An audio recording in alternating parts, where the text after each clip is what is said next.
हे hi hello guys, welcome back my channel. आज आपण स्ट्रेट पॅन्टची कटिंग अँड स्टिचिंग बघायची आहे. इथे मी कापडाची 4 पदरी घडी घालून घेतलेली आहे. 1 2 आणि 3 आणि 4.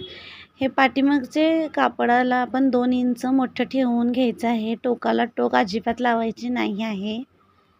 2 इंच नेप्यासाठी ठेवलेले आहे ते. आता आपली पूर्ण उंची किती आहे? पूर्ण उंची आहे 38 इंचमध्ये आपल्याला प्लस करायचं आहे 3 इंच. 2 इंच नेप्यासाठी, 1 इंच दुमडपट्टीसाठी.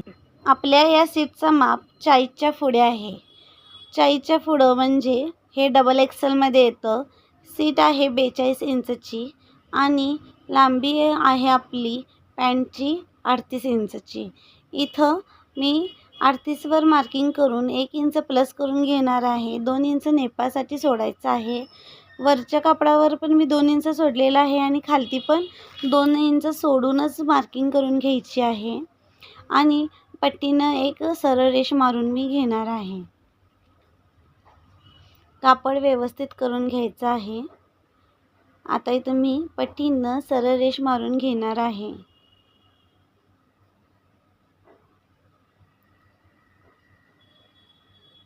एवढं समजलं का? आता बघा, इथं 42 इंचची सीट आहे, तर 42/3 करायचं म्हणजे 14 इंच आपल्याला भेटतं.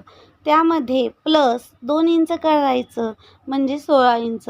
आपल्याला इथं माप किती टाकायचं आहे? 16 इंच. इथं घ्यायचं काय आहे? सीटचा 3रा घ्यायचा आहे, सीटचा 4था घ्यायचा नाही. इथं सीटचा 3रा घ्यायचा आहे. प्लस त्यामध्ये 2 इंच करायचं आहे. तुम्ही तुमच्या आवडीनुसार 3 इंच पण करू शकता, 4 इंच पण करू शकता. इथं मी 16 इंचवर मार्किंग करून घेतलेलं आहे. आता पट्टीनं सरळ रेष मारून घ्यायची आहे. इथं आपल्याला 14 इंच ठेवायचं आहे. 14 इंचवर मार्किंग करून घ्यायची. 2 इंच पुढं मार्किंग करून घ्यायची आहे आणि शेप द्यायचा आहे. आता काय करायचं आहे? जिथं आपण 14 इंचची मार्किंग केलेली होती तिकडून टेप धरून टेपचा आपल्याला सेंटर काढायचा आहे. आणि जिथे टेपचा सेंटर येईल तिथं काय करायचं आहे? मार्किंग करून घ्यायची आहे. आणि मार्किंग कुठं केलेली आहे तिथून टेप धरून इथंपर्यंत घ्यायचं. किती आलेलं आहे? तर 8.5 इंच इथं माझं आलेलं आहे. तर इथून मी बॉटमपासून 8.5 इंच घेणार आणि इथं मार्किंग करून घेणार आहे. आता आपल्याला बॉटम किती आहे? 9.5 इंच बॉटम घ्यायचं आहे. त्यासाठी 9.5चं आपल्याला काय करायचं आहे? सेंटर करून घ्यायचं आहे. ज्या पद्धतीने मी व्हिडिओमध्ये दाखवत आहे त्या पद्धतीने इथं मी सेंटर करून घेतलेलं आहे. 9.5चं सेंटर आलेलं आहे 4.25 इंच. इथं बॉटमचा सेंटर जिथं काढलेला आहे तिथं 4.25 इंच ठेवून त्यावर मार्किंग करून घ्यायची आहे. म्हणजे मधोमध हे सेंटर आपण काढलेलं आहे तिथं 4.25 इंचचं मार्किंग ठेवायचं आणि इथं मार्किंग करून घ्यायची आहे. आणि तिथं बरोबर 9.5वर मार्किंग करून घ्यायची.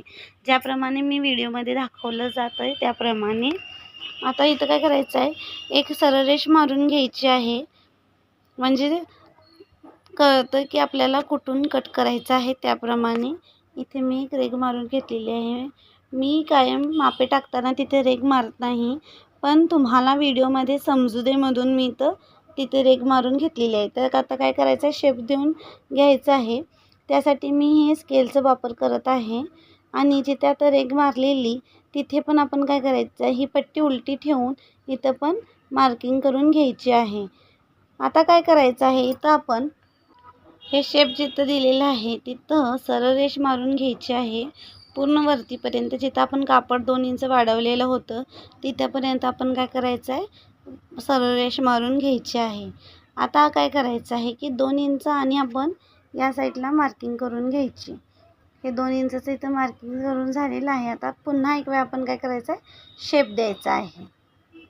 शेप देऊन झाल्यानंतर हे प्रत्येक या लाईनीला 2 इंच वाढवत जायचं आहे.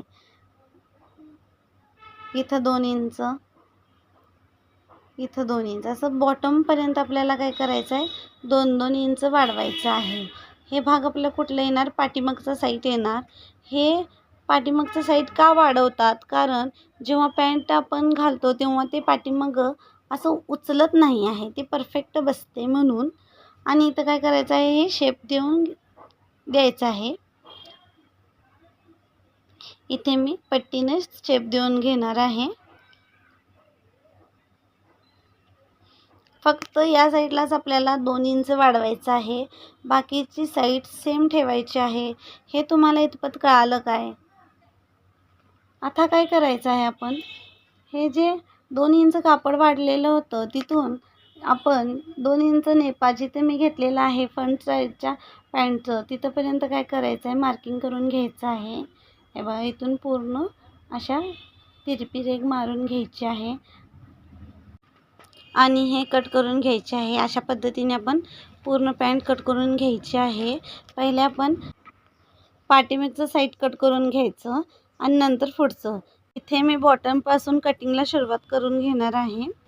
तुम्ही जर माझ्या चॅनलवर पहिल्यांदा आला असाल तर माझ्या चॅनलला सबस्क्राईब करा. बाजूला जी बेल आहे त्याला प्रेस करा, ज्यामुळे तुम्हाला माझे व्हिडिओचे नोटिफिकेशन मिळतील. माझा व्हिडिओ तुम्हाला कसा वाटला हा कमेंटच्या माध्यमातून जरूर कळवा. व्हिडिओ आवडला असाल तर व्हिडिओला लाईक करा, शेअर करा. तुम्ही माझे जर पहिले व्हिडिओ बघितले नसेल तर मी इथं आय बटनवर त्या व्हिडिओचे लिंक देते आणि डिस्क्रिप्शनमध्ये पण व्हिडिओचे लिंक देते, तुम्ही तिथे चेक करू शकता.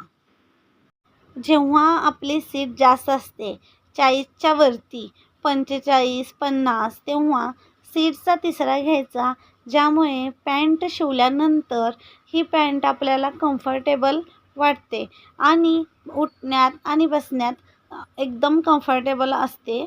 कस्टमरचे काहीही तक्रार येत नाही. जेव्हा आपण ही डबल एक्सेल आणि ट्रिपल एक्सेल पॅन्ट शिवतो तेव्हा तुम्ही पण या मापाने शिवून बघा. जर तुम्हाला कशी वाटली हे पण मला तुम्ही कमेंटच्या माध्यमातून सांगा. इथं माझं पाठीमागचं भाग कट करून झालेला आहे.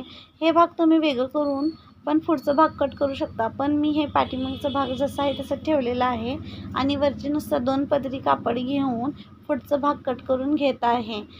बिगनर असतील तर बघून कट करा, नाही तर चुकून पाठीमागचा पण भाग कट होईल, हे लक्षात ठेवा. या पॅन्टला कंपल्सरी किस्तक लावणे गरजेचे आहे. ती 40च्या वरती सीट असू दे किंवा कमी असू दे, ह्या पॅन्टला किस्तक लावणे गरजेचे आहे.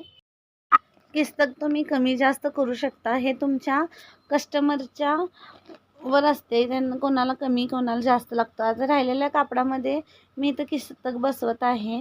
जेवढं कापड राहिलेलं आहे त्यामध्ये जेवढं बसेल तेवढं. आणखी डिझायनर व्हिडिओसाठी पुढच्या भागात भेटूया. Bye bye, see you and take care.